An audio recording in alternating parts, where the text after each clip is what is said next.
ಮೈನಾಗಿ ಈ ಗಾಸಿಪ್ ಅಂತ ಒಂದಿದೆ. ಕಂಡವರ ವಿಚಾರಗಳನ್ನು ಅನಾವಶ್ಯಕವಾಗಿ ಮಾತಾಡ್ತಾ ದಿನ ಕಳೆಯೋದು. ಪದಗಳಿಗೆ, ಸಾಲುಗಳಿಗೆ, ಆ ರಾಗಗಳಿಗೆ ತನ್ನದೇ ಆದಂಥ ಜೀವಶಕ್ತಿಯನ್ನು ಕೊಡುವ, ಸಂಜೀವಿನಿ ಶಕ್ತಿಯನ್ನು ಕೊಡುವಂತಹ ವಿಶೇಷಣಗಳು ಇರುವಾಗ ಇತ್ತೀಚೆಗೆ ಕೆಲವೊಂದು ಮುಖ್ಯ ವಾಹಿನಿಗಳು, ಸುದ್ದಿ ವಾಹಿನಿಗಳು ಯಾವುದೋ ಒಂದು ಒಳ್ಳೆ ವಿಚಾರಕ್ಕೆ ನನ್ನ ಇಂಟರ್ವ್ಯೂ ಮಾಡಿದ್ರು. ಯಾವುದೇ ಹಾಡನ್ನು ಬರಿಬೇಕು ಅಂದರೆ ಅದು ಸರಳವಾದ ಹಾಡಾಗಲಿ, ಕ್ಲಿಷ್ಟವಾದ ಹಾಡಾಗಲಿ, ಇಷ್ಟವಾದ ಹಾಡಾಗಲಿ, ಏನೇ ಆಗಲಿ ಅದನ್ನು ಬರೀಬೇಕು ಅಂತ ಹೀಗೆ ಅಂದ್ಕೊಂಡು ಕೂತಾಗ ನೋಡಿ, ಒಂದು ಬೆಂಕಿ ಕಡ್ಡಿನ ಗೀಚಿದ್ರೆ ಅದು ಫಸ್ಟು ಆ ಬೆಂಕಿ ಆ ಕಡ್ಡಿನ ಸುಟ್ಟ ಮೇಲೇನೆ ಇನ್ನೊಬ್ರು ಚಡ್ಡಿನ ಸುಡಕ್ಕೆ ಹೋಗೋದು. ಅರ್ಥ ಮಾಡ್ಕೊಬೇಕಲ್ವಾ? ಕಿಡಿ ಬೆಂಕಿ ತಾನಿರೋ ಜಾಗ ಸುಟ್ಟೆ ಇನ್ನೊಂದು ಜಾಗ ಸುಡಕ್ಕೆ ಹೋಗೋದು.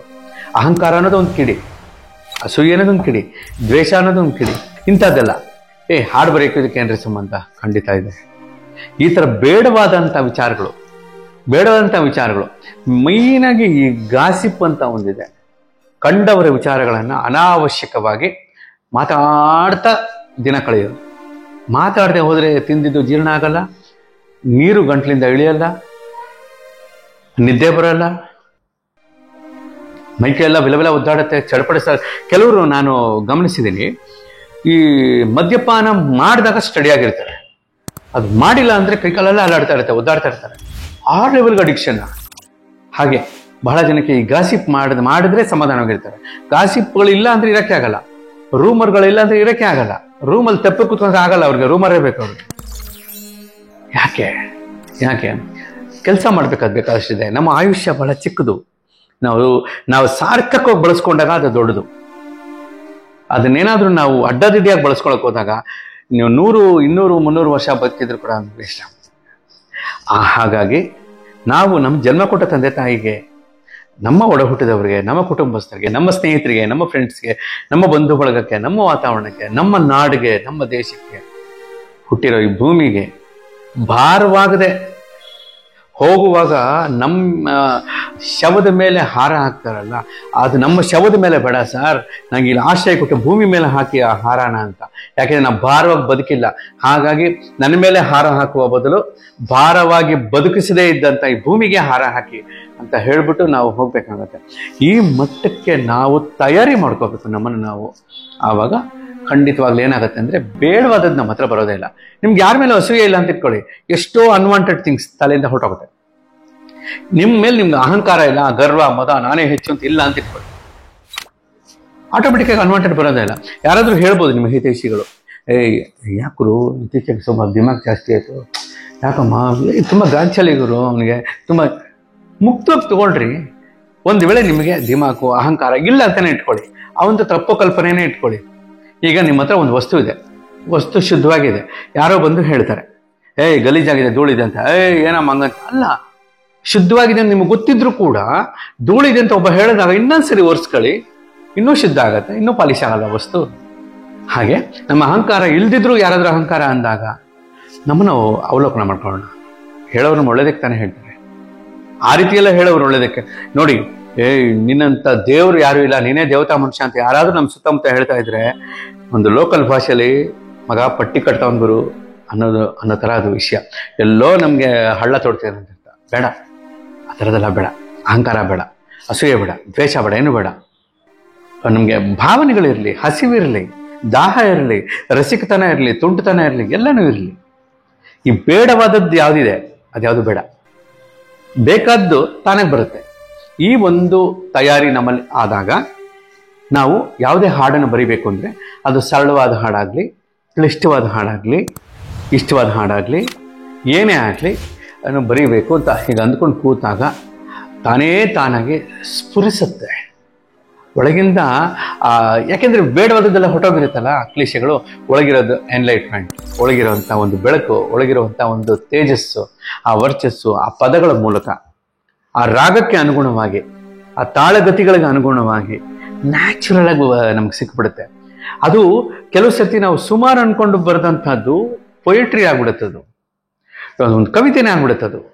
ಅದು ಎಷ್ಟು ಚಂದವಾಗಿರುತ್ತೆ ಅಂದರೆ ಆಶ್ಚರ್ಯ ಆಗುತ್ತೆ. ಅಯ್ಯೋ ಆಗೋಯ್ತಾ ಹಾಡ್ಬಾರ್ದು, ಅಯ್ಯೋ ಹೌದಾ ಇಷ್ಟು ಬೇಗ ಆಗೋಯ್ತಾ ಅಂತ ಮತ್ತೆ ನಾವು ಚೆಕ್ ಮಾಡ್ತೀವಿ, ಅವರೇ ಆಗೋಯ್ತಾ ಅಂತ.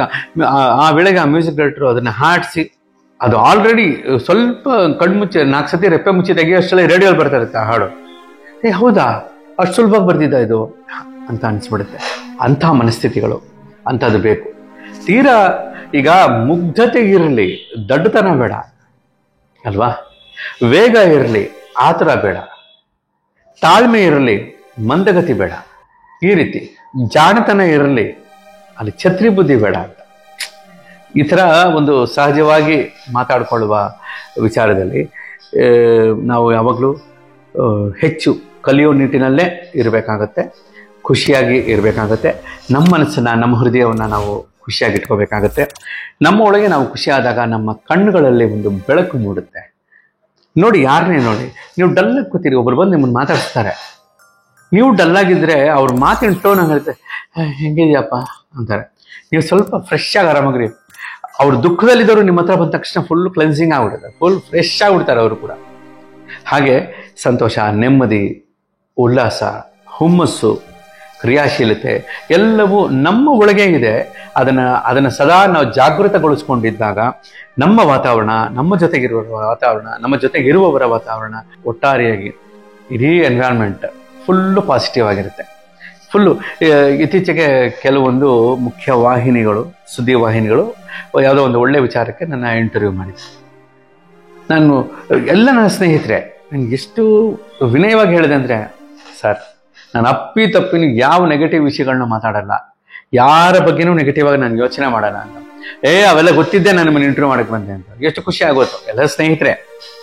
ಅಂದರೆ ಯಾಕೆ ಬೇಕು, ಬೇಡ, ನೆಗೆಟಿವ್ ವಿಚಾರಗಳೆಲ್ಲ ಬಿಟ್ಬಿಡೋಣ. ಸದಾ ಘನಾತ್ಮಕವಾಗಿ, ಧನಾತ್ಮಕವಾಗಿ, ಸೃಜನಾತ್ಮಕವಾಗಿ ನಾವು ನಮ್ಮ ಕೆಲಸಗಳನ್ನ ಮಾಡ್ತಾ ಬಂದಾಗ ತುಂಬ ಚೆನ್ನಾಗುತ್ತೆ.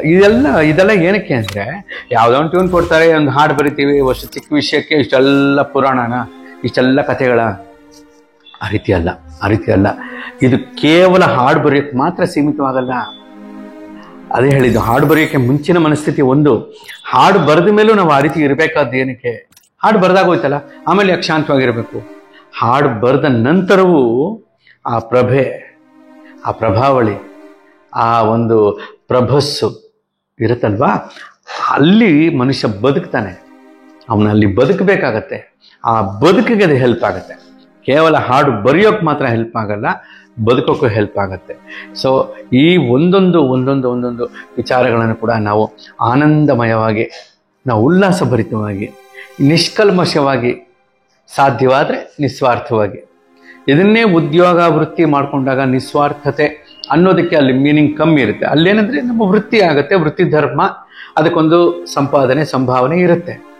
ಅದರ ಆಚೆಗೆ ಈಗ ಒಂದು ಹೇಳ್ತಾರೆ, ಈ ಪೊಸೆಸಿವ್ನೆಸ್ಗೂ ಸೆಲ್ಫಿಶ್ನೆಸ್ಗೂ ವ್ಯತ್ಯಾಸ ಏನು ಅಂತ ಹೇಳ್ತಾರೆ. ಅಂದರೆ ಸೆಲ್ಫಿಶ್ನೆಸ್ ಸ್ವಾರ್ಥ, ಮತ್ತೊಬ್ಬರದು ನನಗೆ ಬೇಕು ಅಂದರೆ ಸ್ವಾರ್ಥ, ನಂದು ನನಗೆ ಇರಬೇಕು ಅನ್ನೋದು ಪೊಸೆಸಿವ್ನೆಸ್, ಯಾಜಮಾನ್ಯ. ಸೊ ಸ್ವಾರ್ಥ ಬೇಡ, ಆ ಯಾಜಮಾನ್ಯ ಇರಲಿ, ತಪ್ಪಿಲ್ಲ. ಆ ರೀತಿಯಲ್ಲಿ ನಮ್ಮನ್ನು ನಾವೇ ಸ್ವಲ್ಪ ಕರೆಕ್ಷನ್ ಮಾಡ್ಕೊತಾ ಹೋದಾಗ ನಮಗೆ ಗೊತ್ತಿಲ್ಲದೇನೆ ಒಂದಷ್ಟು ಹಾಡುಗಳು ಬರೆಯೋ ಒಂದು ಹೊಸ ಚೈತನ್ಯ ನಮ್ಮಲ್ಲಿ ಮೂಡಿ ಬಂದಿರುತ್ತೆ. ಅದರಿಂದ 10 ಜನಕ್ಕೆ ಖುಷಿ ಕೊಡುತ್ತೆ. ಎಷ್ಟೋ ಹಾಡುಗಳು ಆತ್ಮಹತ್ಯೆ ಮಾಡ್ಕೊಳ್ಳೋಕ್ಕೆ ಹೊರಟ ನೆಕ್ಸ್ಟ್ ಮೂಮೆಂಟಲ್ಲಿ, ಲಾಸ್ಟ್ ಮಿನಿಟ್ನಲ್ಲಿ ಮನಸ್ಸು ಪರಿವರ್ತನೆ ಮಾಡಿಸಿ ಅವರು ಬದುಕಿ ಬಂದಂಥ ಉದಾಹರಣೆಗಳು ಬೇಕಾದಷ್ಟಿದೆ. ಅಂಥ ಉದಾಹರಣೆಗಳ ಬಗ್ಗೆ ಕೂಡ ನಾನು ಮುಂದೆ ಮಾತಾಡ್ತೀನಿ. ಯಾವ ಹಾಡು ಯಾರನ್ನ ಯಾವ ರೀತಿ ಬದುಕಿಸ್ತು, ಹೇಗೆ ಬದುಕಿಸ್ತು ಅಂತ. ಸೊ ಪದಗಳಿಗೆ, ಸಾಲುಗಳಿಗೆ, ಆ ರಾಗಗಳಿಗೆ ತನ್ನದೇ ಆದಂಥ ಜೀವಶಕ್ತಿಯನ್ನು ಕೊಡುವ, ಸಂಜೀವಿನಿ ಶಕ್ತಿಯನ್ನು ಕೊಡುವಂಥ ವಿಶೇಷಣಗಳು ಇರುವಾಗ ನಾವು ಅದನ್ನೆಲ್ಲ ಬಿಟ್ಟು ಬೇಡವಾದದ್ರ ಕಡೆ ನಮ್ಮ ಗಮನ, ನಮ್ಮ ಆಲೋಚನೆ, ನಮ್ಮ ಚಿಂತೆಗಳನ್ನು ಇಟ್ಕೊಳ್ಳೋದು ಬೇಡ ಅನ್ನೋ ರೀತಿಯಲ್ಲಿ ಒಂದು ಕಳಕಳಿಯಿಂದ ನನಗೂ ನಾನು ಅಂದ್ಕೊಂಡು ನನ್ನ ಭಾವನೆಯನ್ನು ತಮ್ಮಲ್ಲೂ ಹೇಳೋ ಒಂದು ಪ್ರಯತ್ನ ಮಾಡ್ತಾ ಈ ವಿಚಾರವನ್ನು ಹೀಗೆ ಮುಂದುವರಿಸ್ತಾ ಇದ್ದೀನಿ. ಈ ವಿಚಾರಗಳೆಲ್ಲ ನಿಮ್ಮ ಪ್ರೀತಿಯ ಪ್ರೇಮಕವಿ ಕೆ ಕಲ್ಯಾಣ್ ಯೂಟ್ಯೂಬ್ ಚಾನಲ್ನಲ್ಲಿ ಬರ್ತಾ ಇದೆ. ದಯಮಾಡಿ ಸಬ್ಸ್ಕ್ರೈಬ್ ಆಗಿ, ಲೈಕ್ ಮಾಡಿ, ಶೇರ್ ಮಾಡಿ, ಬೆಲ್ ಬಟನ್ ಒತ್ತಿ. ಬರುವ ನೋಟಿಫಿಕೇಷನ್ಸ್ನ, ಆ ಒಂದೊಂದು ನೋಟಿಫಿಕೇಷನ್ಗಳು ನಿಮಗೆ ಬರ್ತಾ ಅದ್ರ ಜೊತೆ ನಿಮ್ಮ ಹಾರ್ಟ್ ಬಿಟ್ಟು ಸೇರಿಕೊಂಡು ಇಲ್ಲಿ ನನ್ನಲ್ಲಿ ಇನ್ನೊಂದು ಉತ್ಸಾಹವನ್ನು ಕ್ರಿಯೇಟ್ ಮಾಡಿ ಇನ್ನೂ ಹೆಚ್ಚು ಚೈತನ್ಯ ಭರಿತವಾಗಿ ಕೆಲಸ ಮಾಡುವಂತ ಆಗಬೇಕು. ಅದಕ್ಕೆ ನಿಮ್ಮ ಆಶೀರ್ವಾದ ಸದಾ ಬೇಕು. ದಯವಿಟ್ಟು ಸಬ್ಸ್ಕ್ರೈಬ್ ಆಗಿ, ಲೈಕ್ ಮಾಡಿ, ಶೇರ್ ಮಾಡಿ. ನಿಮ್ಮ ಅನಿಸಿಕೆ, ಅಭಿಪ್ರಾಯಗಳನ್ನು, ಆಶೀರ್ವಾದಗಳನ್ನು ಮುಕ್ತವಾಗಿ ಸಾಧ್ಯವಾದರೆ ಪಾಸಿಟಿವ್ ಆಗಿ ಕಾಮೆಂಟ್ ಬಾಕ್ಸಲ್ಲಿ ಬರೀರಿ. ಸದಾಕಾಲ ನಿಮ್ಮ ಪಾಸಿಟಿವ್ ಎನರ್ಜಿ ನಮ್ಮಂಥವ್ರ ಮೇಲೆಲ್ಲ ಸದಾಕಾಲ ಇರಲಿ ಅನ್ನೋದು ಒಂದು ನಿರಂತರ ಪ್ರಾರ್ಥನೆ. ನಮಸ್ಕಾರ.